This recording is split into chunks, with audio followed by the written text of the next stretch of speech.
Berapa orang bayar pajak? Itulah yang nanti kamu cari. Orang-orang Indonesia yang bayar pajak yang kau salah gunakan. Mestinya jembatan bertahun 300 tahun lamanya bertahan. Tapi baru 2 tahun sudah rusak. Kenapa? Karena pengawasannya yang bersekongkol. Panitianya yang bersekongkol.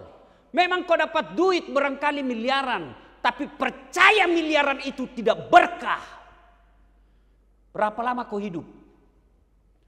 Tapi kalau kau jadi pegawai yang jujur, berintegritas tuh, zona integritas dan tanggal 17 Februari kau deklarasi pret.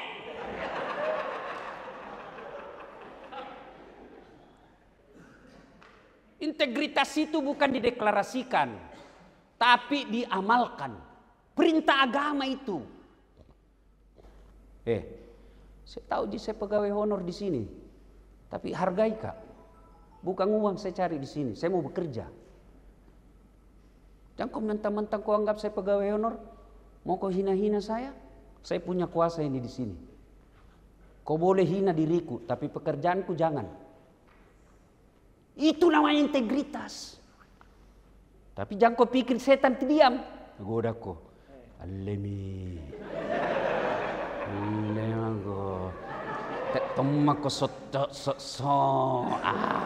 Setan itu.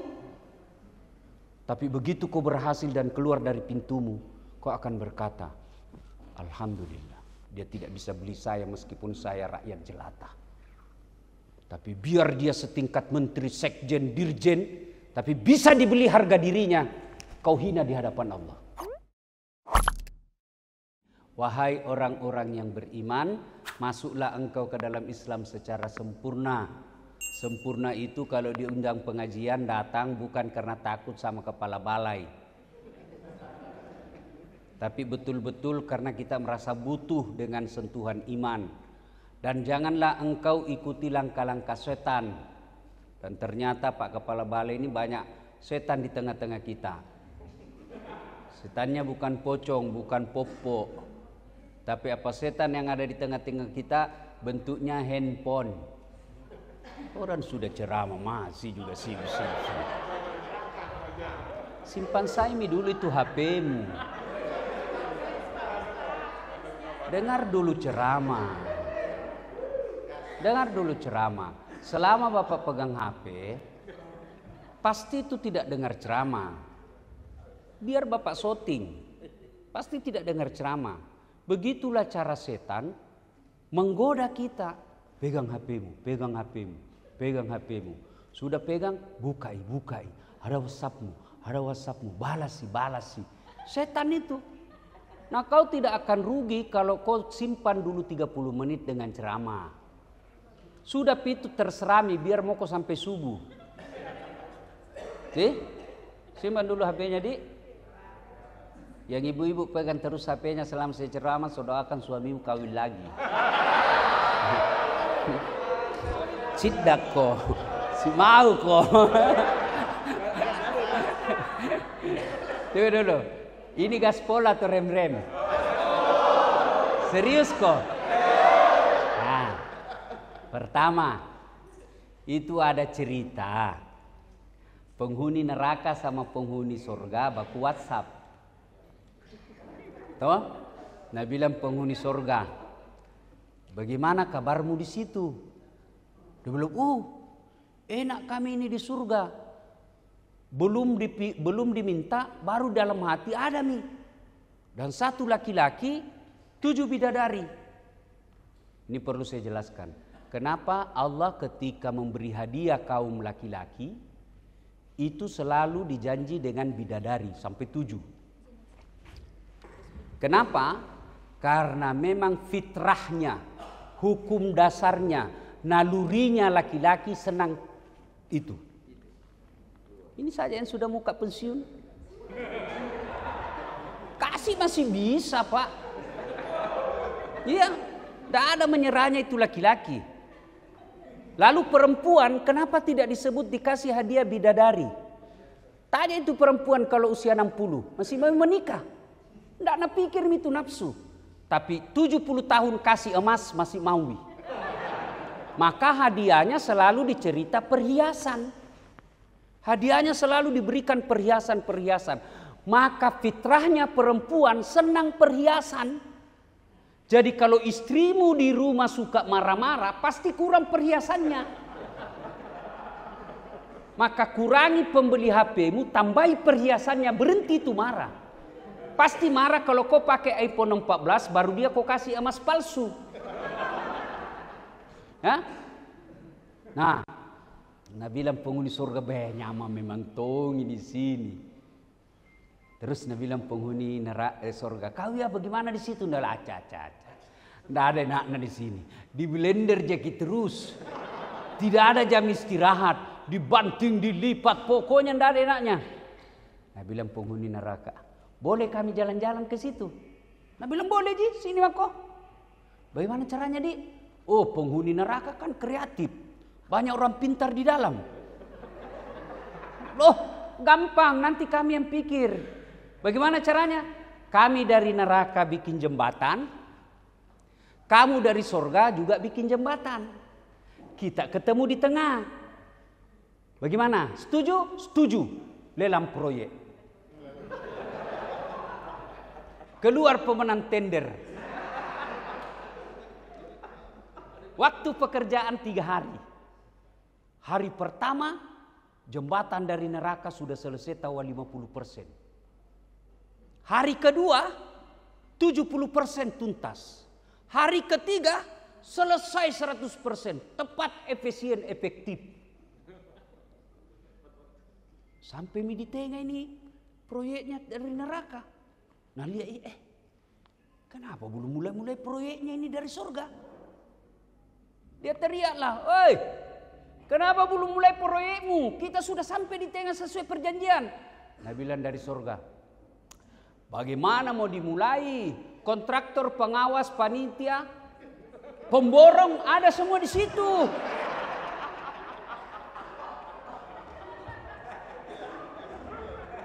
Kami di sini hanya imam sama marbot. Selalu salah hitung sebenarnya.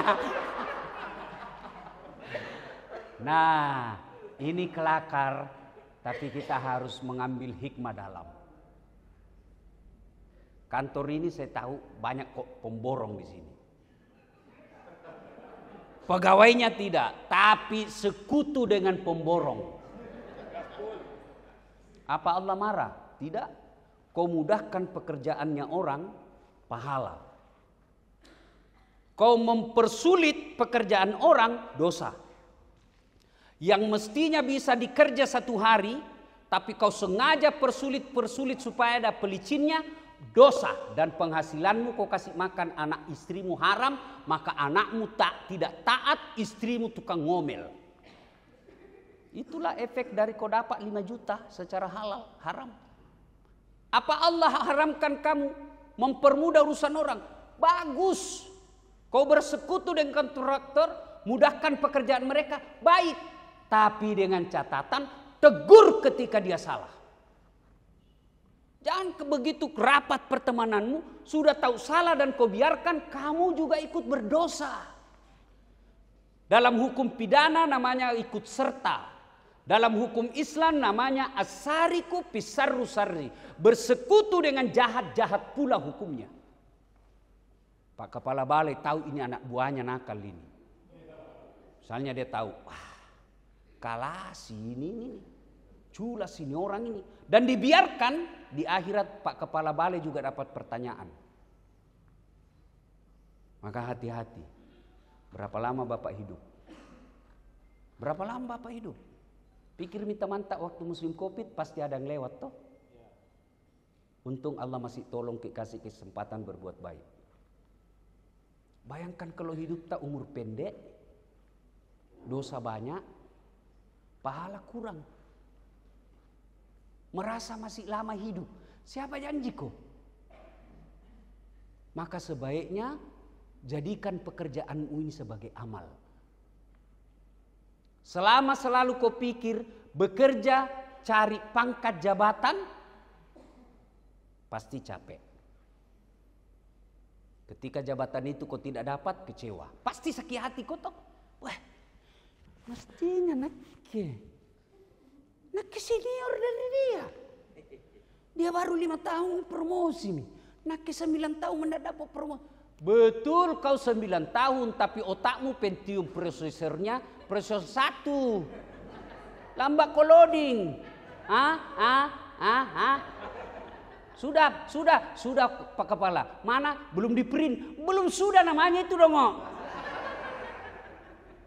Ini tawa baru 5 tahun, tapi otaknya prosesornya yang canggih, yang mutakhir. Sakit hati mako itu. Karena dia lewati kok. Tapi kalau kau bekerja lillahi ta'ala, enak lapang dada. Kalau kau bekerja cari muka sama kepala balai, siap-siap kau kecewa. Kenapa? Ada pindahnya. Cari muka kau lagi ke yang datang. Capek cari muka, nada mi mukamu. Mana mamo kodi. Capek. Ya namanya manusia, Pak Kepala Balai ya. 5 nasurukan ki. Ini fitrahnya manusia. 5, 4 cocok. 4 kita kerja dengan sempurna. 1 salah. Ini tuh persoalkan. Kenapa bisa ini? Nggak nalia ini 4. Itulah manusia. Tapi kalau kau bekerja lillahi ta'ala, mau salah mau benar, ikhtiarmu cari nafkah, ibadah. Jadi selama Bapak Ibu kerja, jangan cuma niat cari gaji pangkat jabatan. Niat kau cari nafkah lillahi ta'ala. Langkah-langkahmu jadi pahala. Menulismu jadi pahala. Keringatanmu jadi pahala. Kelilingmu di kantor ini pahala. Itulah sebabnya dianjurkan setiap mau keluar kerja, wudhu dulu. Sudah wudhu, sebelum keluar, duduk dulu di kursi. Mapasandre lori puangnya. Berserah diri kepada Allah. Yang langsung saja keluar-keluar. Tidak barakah itu perjalananmu. Duduk di kursi menghadap ke kiblat. Berserah diri kepada Allah. Sambil mengikrarkan. Inna sholati wa nusuki wa mahyaya wa mamati lillahi rabbil alamin. Bismillahi tawakkaltu alallahi la haula wa la quwata illa billah. Berdiri menghadap pintu, baru keluar pintu. Bismillahi tawakkaltu alallahi la haula wa la quwata illa billah. Itu kalau bujang. Tidak ada istri dan tidak ada suaminya. Tapi kalau ada istri, cium dulu istrimu. Karena ciuman suami kepada istri adalah sedekah. Jadi kalau tidak bisa kau sedekah istrimu HP, sedekah Tommy dengan ciuman. Jadi besok ibu kalau keluar suamimu nak lupa kasih ingat, sedekah dulu. Apa sedekahnya? Di jidat. Ibu juga kalau mau disedekahi kasih baik-baik Tommy jidatmu dulu. Itu sedekah. Sudah itu ibu, pertengkaran tadi malam lupakan. Sesengit apapun pertengkaranmu dari pagi sampai malam, tidur, bangun, lupakan. Kenapa kau benci itu suamimu? Kenapa kau murka itu istrimu? Orang lain aja kau maafkan, masa istrimu yang lahirkan anakmu kau tidak maafkan? Masa istrimu yang tinggalkan keluarganya, bapaknya, saudaranya dari kampung jauh, dia ikuti kau? Masa kau tidak maafkan? Jiwa apa yang kamu miliki? Maka begitu bangun, lupakan itu pertengkaran yang 1 hari. Seolah-olah kita baru kenal lagi. Supaya apa? Keluar kerja, tenang perasaanmu. Kalau perasaanmu tenang, ridha. Kalau ridha, enak bekerja. Enak bekerja, prestasi baik. Prestasi baik, penghargaan dari kantor.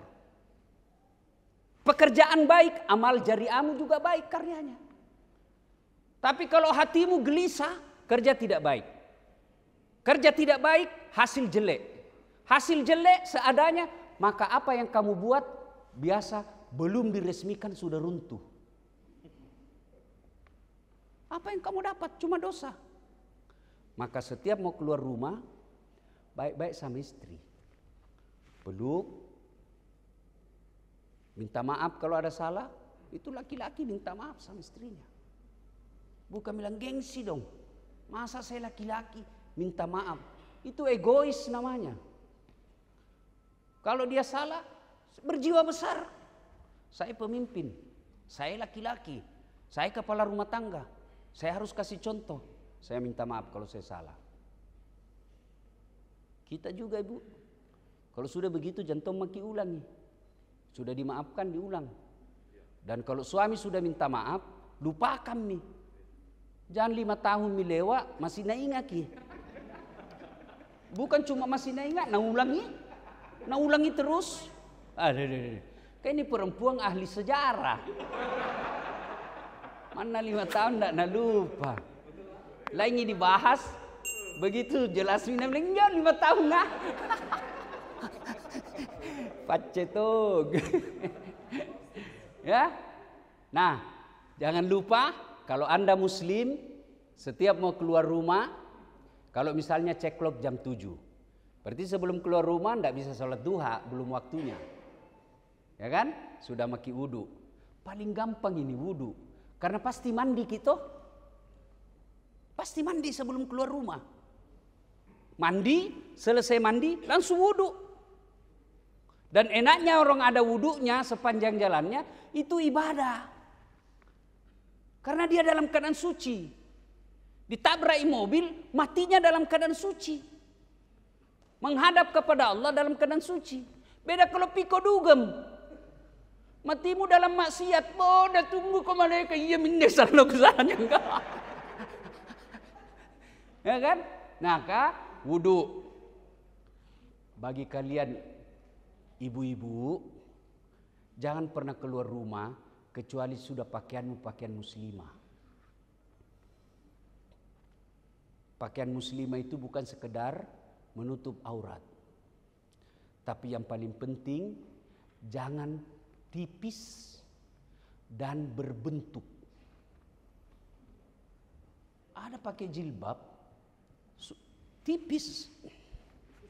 Ini tipis. Baru sempit. Baru warnanya sama warna kulit. Jadi orang mengasosiasikan, membayangkan pada kulitnya gini. Itu tidak ada gunanya itu jilbab dia tutup begitu. Masih bagus kalau ini. Ini masih bagus kalau dia ceking. Tapi kalau batal lagi, singkam mamami kucini burasa. Jadi yang longgar. Ya, itu syarat berpakaian itu bukan cuma sejilbab, nutup aurat, tapi yang kedua tidak mempertontonkan lekuk-lekuk tubuh. Itu syarat kedua pakaian. Jadi biar pakai jilbab tapi sempit, apalagi pakai celana jeans. Saya bilang kalau suaminya jalan, apa suaminya ini tidak tegur istrinya seperti ini? Ya, nah pakaian Islami, duduk di kursi, baca itu doa tadi. Inna sholati wa nusuki wa mahyaya wa mamati lillahi rabbil alamin. Siapa yang tahu artinya? Ku kasih kau hadiah. Cepat kau. Uang 20 juangku. Aduh limpu.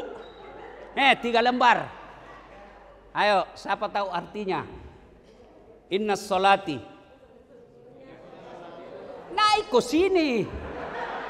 Siapa? Ayo. 3 lembar bos. Lain itu rasanya uang ustaz dengan Kapolres. Ayo. Nah ini MC-nya. MC. Ya, oke. Ambil mic-nya. Tapi sebelum jawab itu ada passwordnya. Siapa namanya kakeknya Pak Kepala Balai? Passwordnya itu passwordnya. Kalau enggak jadi. Ya. Cepat kok. Ya. Ayo. Soekarno bapaknya. Jadi kakeknya bapaknya Pak Soekarno. Kasih jalan otakmu. Dami. Ayo sekarang apa artinya? Sesungguhnya salatku, ibadahku, dan hidup matiku hanya untuk Allah Tuhan SWT. Salah itu. Limpuk mau dapat. Sampai bisa tahu arti sesungguhnya. Ya. Ini kapan dibaca ini dalam sehari-hari? Setiap pantas kamu ndak husuk ketika sholat. Ini aja yang dibaca tiap kali, tidak tahu artinya. Inna sholati, sesungguhnya sholatku, wa nusuki, ibadahku, wa mahyaya, hidupku, wa mamati, dan matiku, lillahi rabbil alamin. Serahkan segalanya kepada Allah. Coba, itulah yang disebut berserah diri kepada Allah. Hidup, mati, ibadahku, semua saya serahkan kepada Allah. Kerjaku, keringatku, cari nafkahku, saya serahkan semuanya kepada Allah. Maka setelah itu keluar rumah, insya Allah semua dinilai ibadah. Tiap bulan dapat gaji, bekerja berprestasi baik dapat penghargaan negara, di akhirat dapat pahala selama kau kerja dari pegawai PUPR. Dengan catatan tadi kerja yang baik. Jangan bersekutu dengan kebatilan. Kalau bapak berdosa sama saya, itu gampang tobatnya. Kau datang ke Pindrang di kampungku, cari das atlati, pasti kau ketemu. Minta maaf Pak Ustadz. Itu saja kewajibanmu, minta maaf. Soal saya maafkan atau tidak, bukan urusanmu. Kata Allah, minta maaf kau saja, selesai urusanmu. Tapi kalau uang negara kau salah gunakan,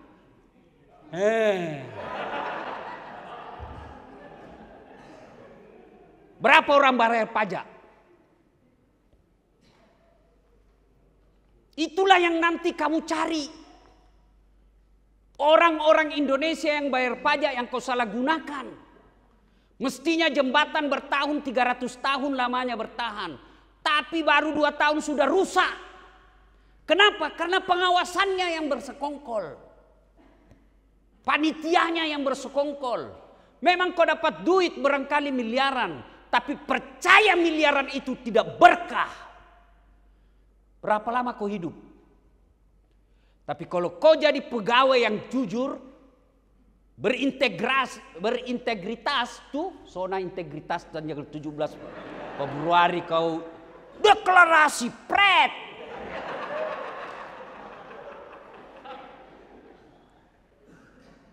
Integritas itu bukan dideklarasikan, tapi diamalkan. Perintah agama itu. Saya tahu saya pegawai honor di sini, tapi hargai Kak. Bukan uang saya cari di sini, saya mau bekerja. Jangan kau mentang-mentang kau anggap saya pegawai honor, mau kau hina-hina saya punya kuasa ini di sini.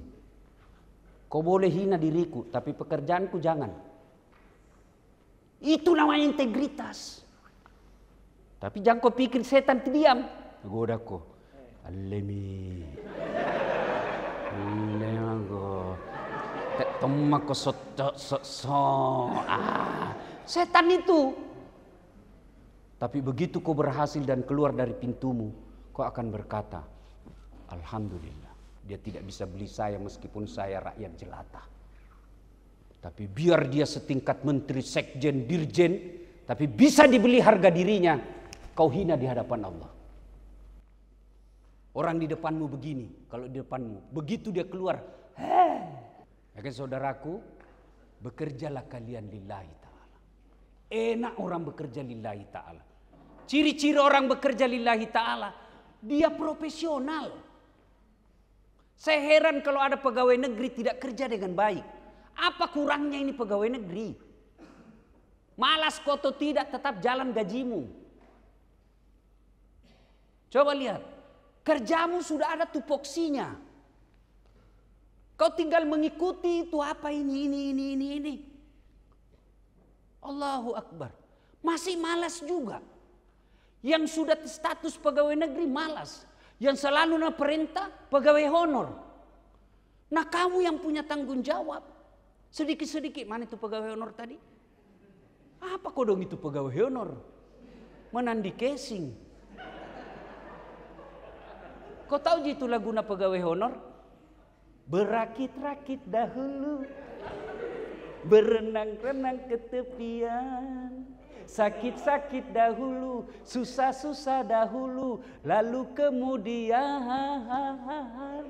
tetap susah.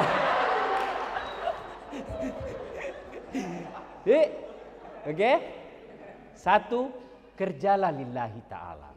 Ciri-ciri orang kerja lillahi ta'ala, profesional.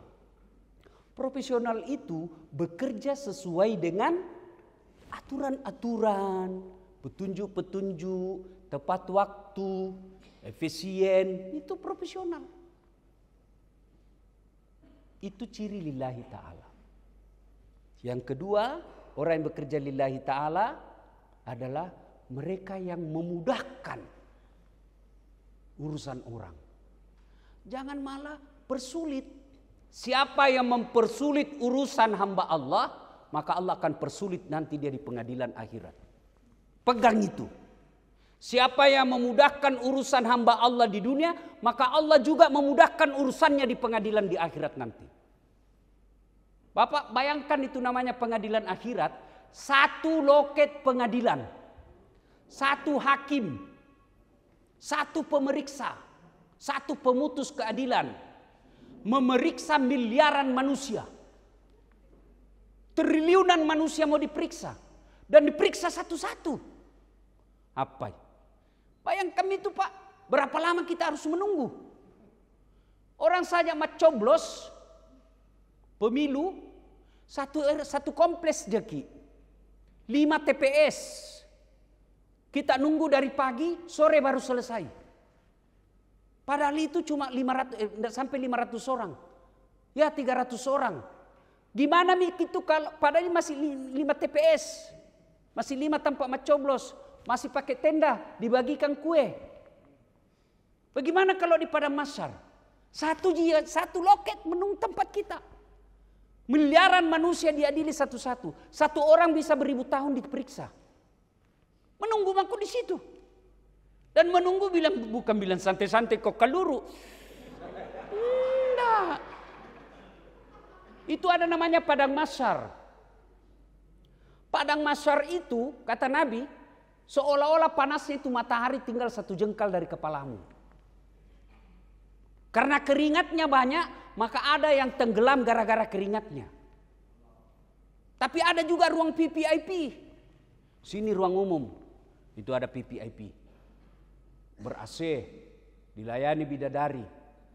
Ada di situ. 7 orang dikasih perlindungan di situ. Satu di antaranya imamun adil. Pemimpin yang adil. Mudah-mudahan kepala balai masuk di situ. Tidak Nabi bilang ulama yang cerdas, enggak. Hadis itu imamun adil, pemimpin yang adil. Pemimpinlah satu kepala balai kita di sini. Adil, insya Allah Bapak sudah dapat jatah. Nah, saudara-saudara sekalian, diadililah kita nanti satu demi satu disuruh ngantri. Dan pada saat diadili ngantri itu menunggu ribuan tahun, semua barang yang pernah kau ambil secara batil disuruh kau pikuli. Besi yang mestinya pakai besi 18, nah besi 14 nu pakai, selisihnya itu disuruh kau pikuli. Pikul kau itu selisihnya. Semen yang mestinya pakai 20 sak, kau cuma pakai 10 sak, 10 saknya disuruh kau pikul.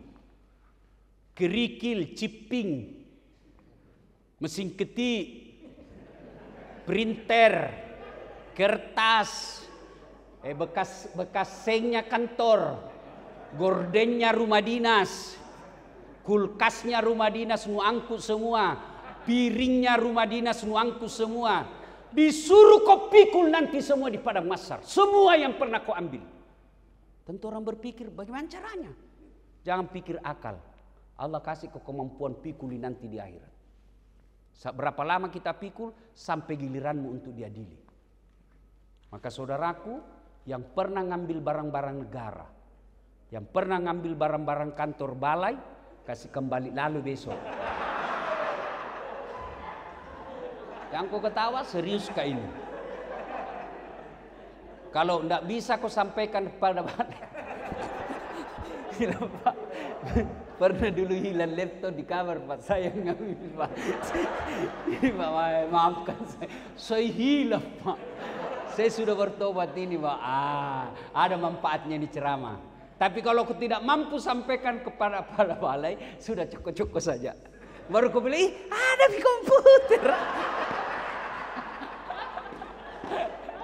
Allahu Akbar. Karena ini jam kantor, saya kira cukup saudara-saudara ya. Terima kasih Pak Kepala yang telah menerima saya dengan baik. Alhamdulillah, betul-betul ini atas izin Allah dan ridha Allah. Tiba-tiba saja saya WhatsApp Pak Wak Kepala. Saya sudah 4 Jumat tidak khutbah, istirahat. Saya mau sholat Jumat di balai deh. Terima kasih kehadirannya semua. Ini ceramah tentu tidak ada faedah kalau hanya menjadi hiburan dan dilupakan. Minimal satu yang Bapak bisa ingat, bekerjalah lillahi ta'ala. Insya Allah enak kerjanya, aman dunia akhirat. Billahi taufiq wal hidayah. Wassalamualaikum warahmatullahi wabarakatuh.